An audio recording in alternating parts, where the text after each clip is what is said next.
So now we're going to show you how to use the slide out or pop out.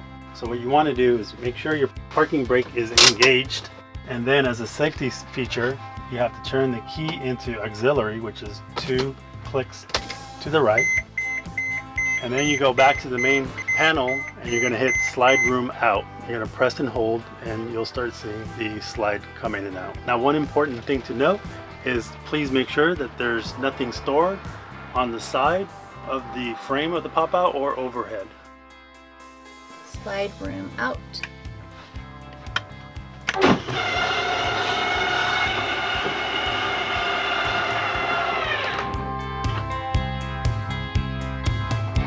This pop out actually extends the living space inside the RV and pops out about 3 feet. So when you are pulling into a hookup site, make sure you have plenty of clearance on this side.